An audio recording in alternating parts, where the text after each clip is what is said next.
야, 반갑습니다. 오늘도 하나님의 은혜를 사모하며 예배 자리에 나오신 여러분들 주님의 이름으로 환영하고 축복합니다.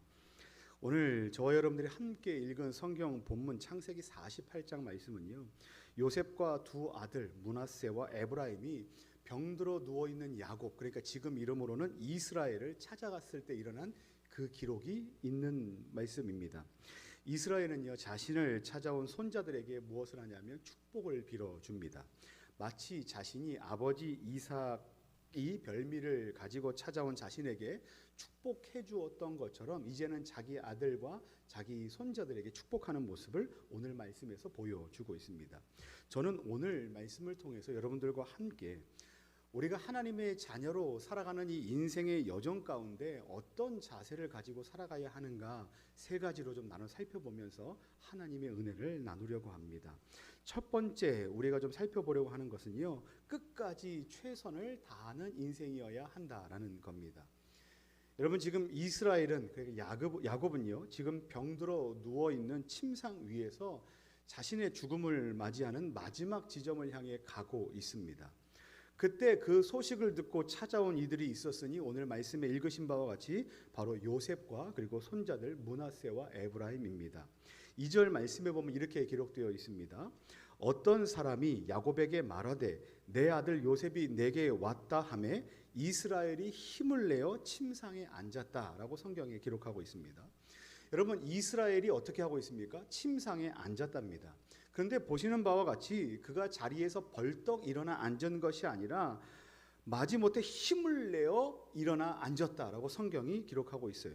여러분, 힘을 내서 앉았다는 것은 여러 가지를 좀 포함하고 있는데 어떤 의미가 있냐면, 먼저는 그만큼이나 이스라엘의 상태가 힘을 내야만 앉을 정도로 아주 위중한 상태에 있었다라는 것을 의미합니다. 이거는 뭐 육체적인 한계를 보여주고 있어요. 근데 또 한 가지 영적인 의미가 어떤 것이 있냐면, 박윤선 주석에 보면 이런 글이 있는데, 이스라엘은 자신이 마지막으로 꺼져가는 그 상황 속에서, 이제 죽음으로 가는 그 상황 속에서도 끝까지 자기 자신에게 맡겨진 완수해야 할 사명을 위해서 지금 힘을 내어 그 자리에 앉았다라고 기록한다는 거예요. 이것이 오늘 우리가 바라봐야 할 첫 번째 내용입니다. 중년 이후의 삶을 어떻게 살아야만 하는가에 대한 안내서라고 이제 요즘에 시중에 나와 있는 책 중에 다운시프트라는 책이 있습니다. 뭐 여러 가지 내용이 있지만 거기에서 한 가지 이제 일화를 소개하고 있는데요. 내용은 이런 겁니다. 러시아의 대표적인 소설가 작가인 도스토옙스키가 어느 독서 모임에서 반정부적인 내용의 저작물들을 유포했다는 혐의로 이제 체포되는 일에 대해서 기록하고 있습니다. 그리고 그 잡힌 도스토옙스키는 끝내 1894년 12월 25일에 영하 50도 날씨가 되는 그날 추운 겨울 날씨에 사형장에 끌려 나오게 됩니다. 이제 그는 곧 죽게 됩니다. 그런데 사형 집행관이 사형을 앞두고 그 도스토옙스키와 사람들에게 내가 너희들에게 마지막 5분을 주겠다. 이제 5분을 좀 이렇게 즐겨라, 뭐 이제 이런 식으로 이제 마지막 시간을 보내라, 이렇게 이야기한 거죠. 그리고 도스토옙스키는 인생 마지막 최후의 5분의 시간을 지금 맞이하게 된 겁니다. 그런데 드라마틱하게 도스토옙스키가 5분의 시간을 다 사용하고 나서 이제 바로 죽기 직전에 죽음을 앞두고 두려워 눈물을 흘리고 있을 그때 사형을 중단하라는 황제의 칙령이 내려져서 그가 목숨을 건지는 일이 있었답니다. 그리고 그렇게 살게 된 도스토옙스키가 나중에 그 마지막 5분 그때의 감정과 상황과 경험들을 되살려 나중에 소설인 백치라는 소설에서 이런 이야기들을 썼다 그러는데, 그 내용이 이렇습니다. 이 세상에서 나에게 마지막 5분이라는 시간이 주어진다면 2분은 동지들과 친구들과 작별하는 데 사용할 것이고, 또 다른 2분은 지금까지 살아온 삶을 돌아보는 데 사용할 것이고, 마지막 최후의 1분은 이 세상을 마지막으로 바라보는 데 사용하겠다라고 이야기하는 겁니다. 그러니까 5분을 밀도 있게 쪼개서 쓰겠다고 이야기하는 겁니다. 그러면서 마지막에 이런 한 줄을 남겼습니다. 이게 중요한데요. 언제나 이 세상에서 숨 쉴 수 있는 시간은 단 5분뿐이다. 다시 한번 읽어드릴게요. 언제나 이 세상 속에서 숨 쉴 수 있는 시간은 단 5분뿐이다. 그러니까 도스토옙스키는요, 이 최후의 5분을 경험한 이후에 날마다 나의 인생은 이 최후의 5분의 연속이다. 그래서 나는 마지막 시간인 5분을 살아내고 5분이 지나면 또 5분을 살고 또 5분을 살아서 자기의 삶이 가치 있게 살 수 있게 되었다라고 지금 얘기를 하는 거예요. 여러분, 일반적인 5분이라는 시간은요, 매우 짧은 시간이고 어찌 보면 긴 역사 속에서 찰나의 시간이라고 할 수 있습니다. 하지만 인생의 마지막 5분은 좀 이야기가 달라집니다. 일반적인 5분과 인생의 5분은 그 밀도와 내용의 차이가 극심합니다. 마지막 5분은요, 그 어느 시간의 길이 와도 맞바꿀 수 없을 만큼 아주 소중한 것들을 하게 될 시간이 바로 최후의 5분입니다. 그리고 결코 놓칠 수 없이 단 1분 1초도 안타까워서 허투루 보낼 수 없는 그런 시간이 바로 최후의 5분입니다. 그래서 그 시간들을 아주 밀도 있게 쪼개서 깊이 소중한 것들을 하면서 살아내려고 애쓰는 시간이 바로 최후의 5분이라는 거예요. 여러분, 한번 지금 상상해 보십시오. 만약에 여러분들에게 인생 최후의 5분이 지금이라고 한번 생각해 보십시오. 그러면 여러분들은 지금 무엇을 하면서 그 5분을 살아가시겠습니까? 마지막 5분의 인생을 부여받은 사람은요, 결코 그 시간을 흘려보낼 수 없습니다. 제가 계속해서 이런 단어를 쓰는데요, 밀도 있게 사용한다. 그러니까 허투루 보내지 않는다는 거예요. 꽉 차게 소중하고 아쉬움이 남지 않을 만한 아주 소중한 것들을 하고 살아가는 시간이 바로 그 마지막 5분인데요. 그때 우리가 생각해야 할 것은 그 마지막 5분에 우리에게 주어진 사명이 있다는 것을 발견해야만 한다는 거예요. 그 마지막 5분에 우리가 힘을 내서 해야 될 것은 그 전에 후회를 남길 모든 많은 것들을 정리하고 그런 것들을 돌아볼 수 있는 시간도 분명히 있지만, 그 마지막 5분은요, 하나님께서 우리에게 주시는 그 사명을 끝까지 완수하고 감내하기에 합당한 시간으로 사용해야 한다는 겁니다. 그러니까 지금도 그렇게 살아야 하고 내일도 그렇게 살아야 하지만 최후의 5분이라고 다르게 사용할 것이 아니라 하나님의 영광을 위해서 그 시간을 사용해야 된다라는 말이에요. 마치 누구처럼요? 이스라엘 이 야곱이 마지막으로 꺼져가는 그 최후의 순간에서 힘을 내서 일어나 무엇인가를 하기 위해서 그 자리에 앉았던 그것처럼 우리도 주저앉아 있거나 넘어져 있거나 낙심해 있거나 혹여 우리의 시간을 허투루 보낼 것이 아니라 마치 우리에게 주어진 시간이 최후의 5분이라는 생각을 가지고 하나님께서 우리에게 맡겨주신 그 사명이 무엇인가, 그리고 그것을 이루기 위해서 내가 무엇을 해야 하는가에 대해서 계속해서 고민하고 끝까지 거기에 몰두하는 삶의 태도, 영적인 성도의 태도를 가져야 한다는 겁니다. 사랑하는 성도 여러분, 여러분이 마지막 5분까지 힘겨운 몸을 일으켜서라도 완수해야 할 하나님께로부터 받은 꿈과 비전과 사명은 무엇입니까? 바라기는 오늘도 우리에게 주어진 매 순간들을 그냥 보내는 것이 아니라 하나님께서 우리에게 주신 사명을 감당하기 위해서 끝까지 애쓰고 최선을 다하며 살아가시는 저와 여러분들 되시기를 예수님의 이름으로 간절히 축원합니다. 자, 두 번째는요, 축복하는 인생이어야만 합니다라는 거예요. 여기서 축복하는 건요, 조금 전에 야곱이 마지막 그 순간까지도 최선을 다해서 해야 할 무엇인가 사명이 있다고 했는데, 그 사명이 무엇인가, 바로 축복이라는 겁니다. 9절 말씀에 보면 이렇게 기록하고 있습니다. 우리 함께 읽어보겠습니다. 시작. 요셉이 그의 아버지에게 아뢰되 이는 하나님이 여기서 내게 주신 아들이니이다. 아버지가 이르되 그들을 데리고 내 앞으로 나아오라. 내가 그들에게 축복하리라. 여러분, 이스라엘이 끝까지 했던 마지막 일이 무엇인지 아십니까? 바로 축복하는 일입니다. 특별히 오늘 본문에서는요, 사랑하는 손자 2명을 데리고 그들에게 축복의 기도를 해주는 장면이 있습니다. 그리고 다음 주에 우리가 살펴볼 창세기 49장 말씀에서는요, 여러분들이 잘 아시는 것처럼 이스라엘의 그 12명의 아들을 데려다가 그들에게 축복하고, 그 축복은요, 그 아들들, 현세의 그 아들들뿐만 아니라 그 아들들과 그들로부터 오게 될 다음 후손들에게까지 하나님의 은혜가 흘러가도록 축복의 일을 감당했다는 것을 보여주고 있습니다. 여러분, 이처럼 자녀 세대를 축복하는 것, 그리고 다음 세대를 축복하는 것이 바로 오늘 본문에 나와 있는 이 야곱이 죽음을 앞둔 마지막 순간까지 감당해야 했던 그 최고의 사명이었습니다. 근데 오늘 저는 이 말씀을 함께 나누면서 우리에게도 그와 같은 사명이 있다라는 생각을 함께 좀 해봤으면 좋겠다는 마음을 가집니다. 하나님께서는요, 모든 인생에게 각각 고유하게 다른 사명과 꿈과 비전들을 주셨습니다. 그래서 모든 사람들은요, 그에 맞는 꿈과 비전들을 가지고 그 꿈과 비전들을 이루기 위해서 최선을 다하고 애쓰고 노력하고 수고합니다. 그래서 누군가의 꿈과 또 다른 누군가의 꿈은 결코 같지 않습니다. 그래야 세상 가운데 하나님의 역사가 이루어지는 것 아니겠습니까? 그런데 그런가 하면 반면에 하나님 앞에서 살아가는 모든 성도들이 공통적으로 부여받은 공동의 사명도 있다는 사실을 우리는 기억해야 해요. 뭐 이런 것도 있겠죠. 생육하고 번성하여 땅이 충만하라. 이것이 하나님께서 우리에게 주신 사명이고요. 또 하나는 모든 족속으로 제자를 삼으라. 또 아버지와 아들과 성령의 이름으로 세례를 주라. 내가 분부한 모든 것을 가르쳐 지키게 하라. 또 뭐가 있습니까? 교회를 아름답게 세워가라. 가꿔가라. 지체된 그 삶을 살아가라. 뭐 이와 같은 것들이 우리 공통적으로 주어진 사명 아니겠습니까?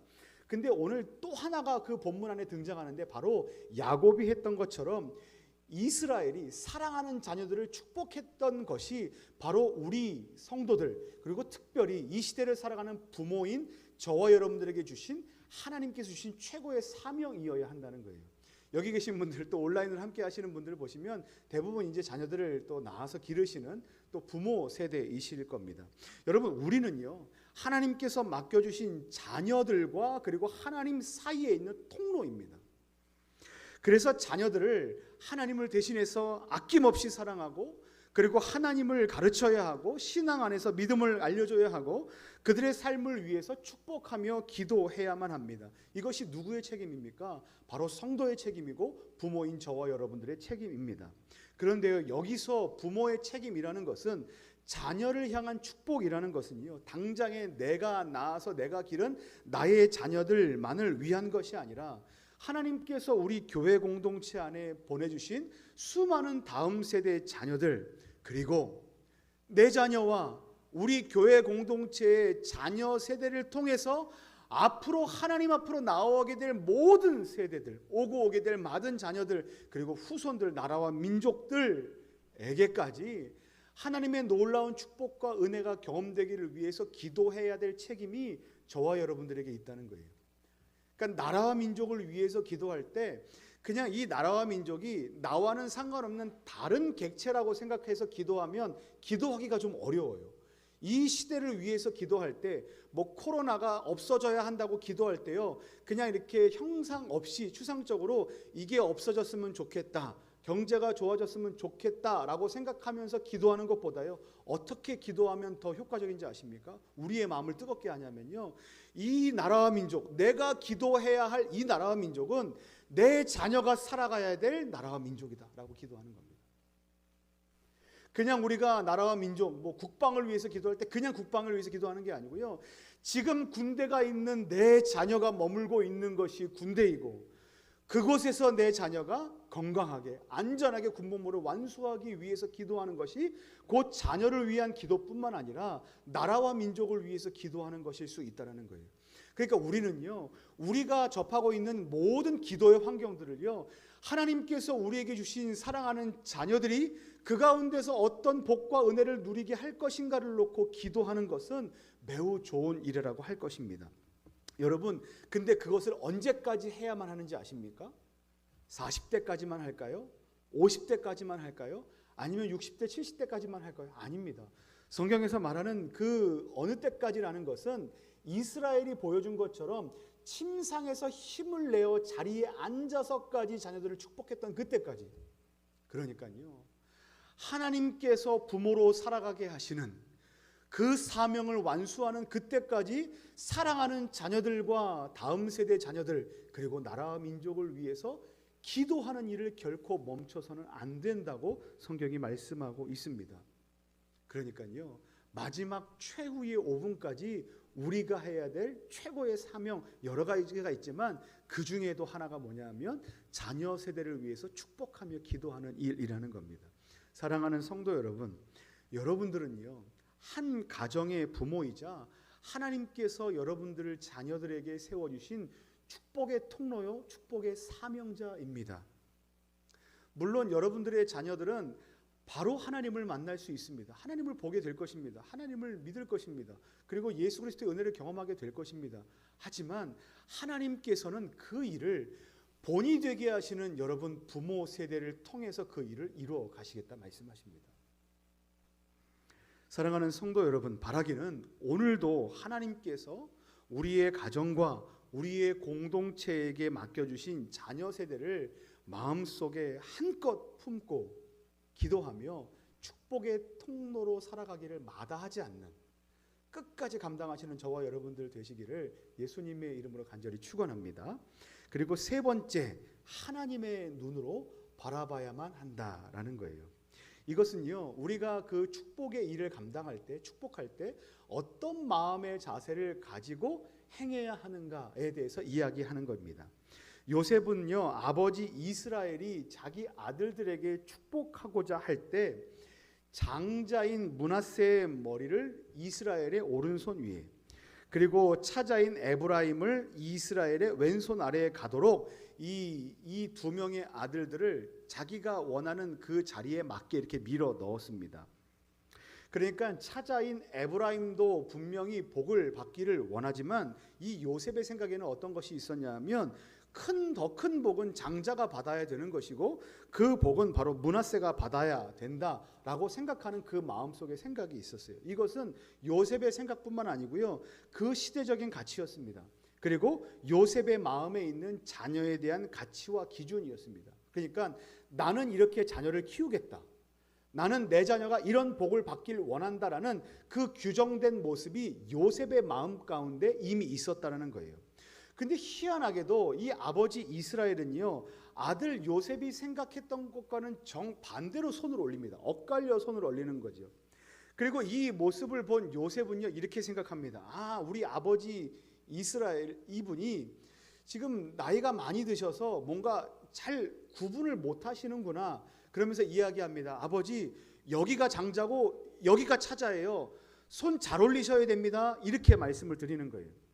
그런데 그때 아버지 이스라엘이 요셉에게 했던 말이 이것입니다. 19절입니다. 그의 아버지가 허락하지 아니하며 이르되 나도 한다 내 아들아, 나도 한다. 그러니까 요셉이요, 아버지 손을 좀 바꾸셔야 되겠어요, 잘못 찾아가신 것 같아요 라고 말하는 그 아들에게, 아들아 내가 안다, 내가 몰라서 이렇게 하는 게 아니다, 내가 안 보여서 이렇게 하는 게 아니다, 구분하지 못해서 이렇게 하는 게 아니다, 아들아 내가 안다 라고 얘기했다는 거예요. 그러니까 여러분, 아버지 이스라엘은요, 모르는 것이 아니고요, 이미 알고 그렇게 했다는 겁니다. 이거는요, 요셉이 생각했던 그 가치와 요셉이 생각했던 그 기준과 요셉이 생각했던 그 기대와는 정반대입니다. 여러분, 엇갈려 있습니다. 이렇게 올리길 원하는데 엇갈려 있다는 건요, 조금 다른 게 아니고요, 정반대로 다른 거예요. 그러니까 제가 성경에다가 이렇게 성경 공부를 하면서 설교 준비를 하면서 이렇게 표시를 해봤는데요, 몇 장 몇 절은 요셉의 생각, 그 옆에 몇 장 몇 절은 이스라엘의 생각, 그리고 그 다음에 있는 구절은요, 요셉의 생각, 그 다음에 있는 구절은요, 이스라엘의 생각, 이렇게 되어 있어요. 이게 무슨 말입니까? 요셉의 생각은 이러한데 야곱의 생각은 다르고, 또 요셉의 생각은 이러한데 또 야곱의 생각은 다르다는 겁니다. 그러니까 아들과 아버지의 생각이 다르다는 거예요. 근데 여기서 조금 더 생각해 봐야 될 것이요, 지금 축복을 하는 그 주체가 누구인지를 우리가 좀 잊어서는 안 돼요. 이 축복을 하는 주체가요, 우리는 손을 올리고 있는 육신의 아버지 이스라엘이라고 생각할 수 있습니다. 근데 여러분, 부모는요, 축복의 근원이 아닙니다. 축복의 통로입니다. 그러니까 이 축복은 누구로부터 흘러가는 것입니까? 하나님으로부터 나와서 하나님으로부터 나와서 이 이스라엘을 통해 흘러가는 것뿐입니다. 그러니까 이건 누가 축복하는 거예요? 하나님께서 축복하고 계신 거예요. 그러니까요, 이스라엘과 요셉의 생각이 달랐던 건 그냥 아버지와 아들의 생각이 달랐던 것이 아니고요, 요셉과 하나님의 생각이 달랐던 거예요. 사람의 기준과 사람의 가치와 하나님의 기준과 하나님의 가치와 하나님의 생각이 달랐다는 것을 보여줍니다.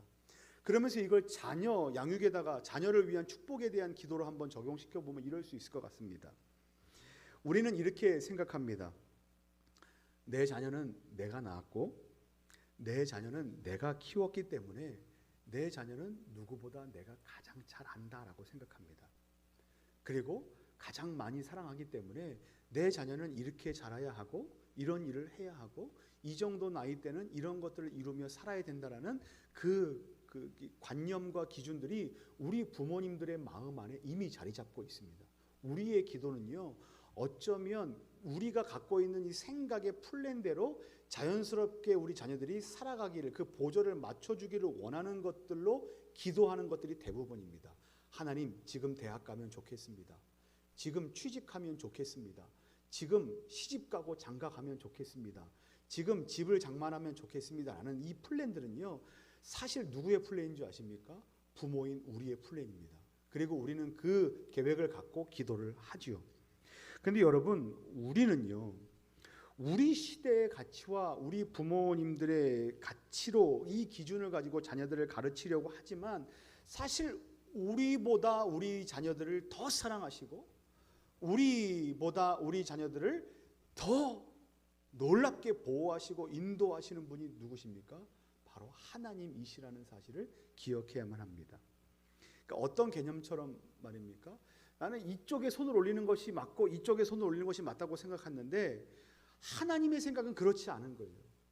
여러분, 이 지점을 만나면요, 엇갈린다라는 이 지점을 만나면요, 이 답답해서 견딜 수가 없습니다. 왜 견딜 수가 없습니까? 나는 이렇게 손을 올리고 내 자녀가 이렇게 되기를 원해서 기도하고 있는데 이것과는 전혀 다른 일들이 벌어지게 된다면 우리는 그것을 하나님의 응답이라고 생각하지 않고 뭐라고 생각합니까? 기도가 응답되지 않았다. 하나님께서 은혜를 베푸지 않고 계신다라고 생각합니다. 왜냐하면 엇갈려서 얹었기 때문에 그렇지요. 여러분, 얼마 전부터 사용되는 말 중에 아키텍처맘이라는 단어가 있습니다. 이 아키텍처는요, 건축물, 건축하다 이런 단어 있는데요. 그러니까 요즘 엄마들이 자녀들을 키우고 이렇게 양육할 때 마치 건물을 짓기 전에 청사진을 그리고 여기에는 이걸 만들고 여기엔 이걸 만들고 이런 건물의 조감도를 만든 다음에 그리고 그 계획에 맞게 시공하고 쭉 하는 계획들 있잖아요. 건축하는 계획들.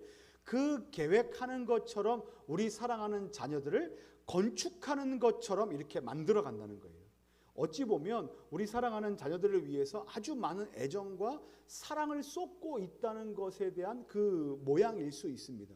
그러니까 이것을 사회적으로 평가할 때는요, 우리 그 젊은 엄마 세대들이 아키텍처맘이라고 할 때 나쁘다 좋다라고 평가할 수 없습니다. 그런데요, 성경적으로 비춰보면 사실 그닥 긍정적이진 않습니다. 왜 그런지 아십니까?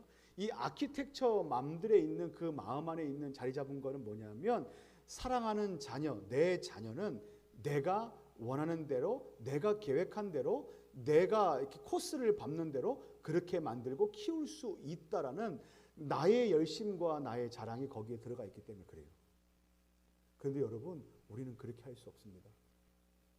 우리의 주인 되시고 우리보다 우리를 더 잘하시고 우리를 인도하시고 때로는 우리가 가고자 하는 그 길과 다른 길일지라도 늘 선한 길로 인도하시는 그 하나님이 우리 사랑하는 자녀들을 인도하실 때 가장 안전하고, 그리고 그 하나님이 나의 인생을 인도하실 때 가장 안전하다는 사실을 우리는 믿음으로 고백해야 하는 성도들입니다. 이사야 55장 8절 9절 말씀에 이런 말씀이 있습니다. 이는 내 생각이 너희의 생각과 다르며 내 길은 너희의 길과 다름이니라. 여호와의 말씀이니라. 이는 하늘이 땅보다 높음같이 내 길은 너희의 길보다 높으며 내 생각은 너희의 생각보다 높도다. 여러분, 우리는 이 손을 얹은 이것이 우리가 뜻하는 바대로 되지 않고 엇갈렸을 때 내 인생은 망했다, 재난이다라고 생각하지만 여러분, 하나님은 오늘도 여러분들과 함께 계십니다. 그리고 하나님은 그 엇갈린 손을 통해서 오늘도 여러분들의 삶을 섭리하고 다스리시고 인도하고 계십니다.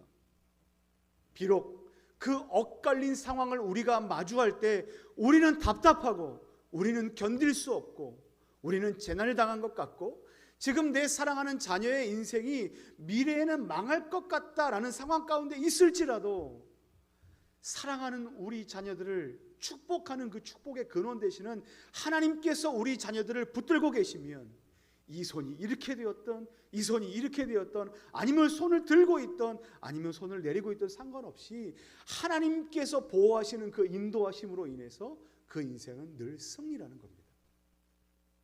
사랑하는 성도 여러분, 지금 저와 여러분들은 어떤 상황을 마주하고 계십니까? 그리고 어떤 시간을 살고 계십니까? 그리고 요셉이 생각했던 것처럼, 그리고 여러분이 생각했던 것처럼, 계획했던 것처럼 그 일이 이루어지지 않고 정반대로 엇갈린 상황 가운데 있지는 않으십니까? 여러분 잊지 마십시오. 하나님이 여러분들을 가장 잘 아신답니다. 아들아, 내가 안다. 아들아, 내가 안다 라고 말씀하시는 하나님의 그 약속의 말씀을 붙드시고 여전히 우리의 삶을 은혜로 인도하시고 선한 길로 인도하시는 그 하나님의 놀라우신 은혜를 믿음으로 고백하시는 우리 모든 서부제일교회 성도님들 되시기를 예수님의 이름으로 간절히 축원합니다. 우리 주신 말씀 기억하면서 찬송 같이 부르고 기도할